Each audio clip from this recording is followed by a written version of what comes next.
IPL 2024 ಸೀಸನ್ನಲ್ಲಾದರೂ RCB cup ಗೆಲ್ಲಲೇಬೇಕೆಂದು plan ಮಾಡಿಕೊಂಡಿದೆ. Plan ರೀತಿ ಈಗ RCBಯ ಸಮತೋಲಿತ ತಂಡವೂ ರೆಡಿ ಇದೆ.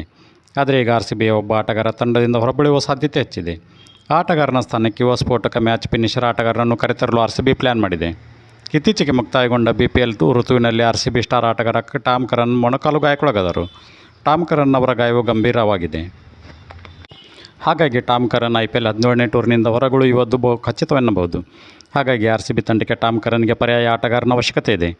RCB ಟಾಮ್ ಕರನ್ನಂತೆಯೇ ಆಲ್ರೌಂಡರ್ ಆಟಗಾರನ ಹುಡುಕಾಟದಲ್ಲಿದೆ. RCB ಬೌಲಿಂಗ್ ವಿಭಾಗ ಸ್ವಲ್ಪ ಮಟ್ಟಿಗೆ ವೀಕ್ ಆಗಿ ಕಾಣಿಸುತ್ತಿರುವ ಕಾರಣ RCB ಉತ್ತಮವಾಗಿ ಪೇಸ್ ಬೌಲಿಂಗ್ ಮಾಡಬಲ್ಲ ಯುವ ಆಲ್ರೌಂಡರ್ ಆಟಗಾರರನ್ನು ತಂಡಕ್ಕೆ ಸೇರಿಸಿಕೊಳ್ಳಲು ರೆಡಿಯಾಗಿದೆ. ಟಾಮ್ ಕರನ್ ಸ್ಥಾನಕ್ಕೆ RCB ವೆಸ್ಟ್ ಇಂಡೀಸ್ನ ತಂಡದ ಯುವ ವೇಗದ ಬೌಲರ್ ಶಮರ್ ಜೋಸೆಫ್ರನ್ನು ಸೇರಿಸಿಕೊಳ್ಳುವ ಸಾಧ್ಯತೆ ಇದೆ. ಗಬ್ಬದಲ್ಲಿ ಆಸ್ಟ್ರೇಲಿಯಾ ವಿರುದ್ಧ ಅಬ್ಬರಿಸಿದ ವೆಸ್ಟ್ ಇಂಡೀಸ್ನ ಸ್ಟಾರ್ ವೇಗದ ಬೌಲರ್ ಶಮರ್ ಜೋಸೆಫ್ರ ಪ್ರದರ್ಶನ ನೋಡಿದ ರಾಯಲ್ ಚಾಲೆಂಜರ್ಸ್ ಬೆಂಗಳೂರು ತಂಡ ಶಮರ್ ಜೋಸೆಫ್ರನ್ನು ತಂಡಕ್ಕೆ ಸೇರಿಸಿಕೊಳ್ಳಲು ಪ್ಲ್ಯಾನ್ ಮಾಡಿದೆ. RCBಗೆ ಶಮರ್ ಜೋಸೆಫ್ ಪರಿಪೂರ್ಣ ಆಯ್ಕೆಯಾಗಬಲ್ಲರು.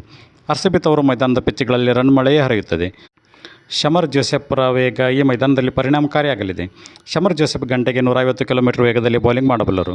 ಶಮರ್ ಜೋಸೆಫ್ ಇತ್ತೀಚೆಗೆ ಆಸ್ಟ್ರೇಲಿಯಾ ವಿರುದ್ಧದ ಸರಣಿಯಲ್ಲಿ 13 ವಿಕೆಟ್ ಕಬಳಿಸುವ ಮೂಲಕ ಸರಣಿ ಶ್ರೇಷ್ಠ ಪ್ರಶಸ್ತಿ ಗೆದ್ದಿದ್ದರು. ನೀವು ನಮ್ಮ ಚಾನಲ್ ಸಬ್ಸ್ಕ್ರೈಬ್ ಮಾಡಿಲ್ಲ ಅಂದರೆ ಈಗಲೇ ನಮ್ಮ ಚಾನಲ್ ಸಬ್ಸ್ಕ್ರೈಬ್ ಮಾಡಿ, ನೋಟಿಫಿಕೇಷನ್ಗಾಗಿ ಪಕ್ಕದಲ್ಲಿರುವ ಬೆಲ್ ಬಟನ್ ಪ್ರೆಸ್ ಮಾಡಿ.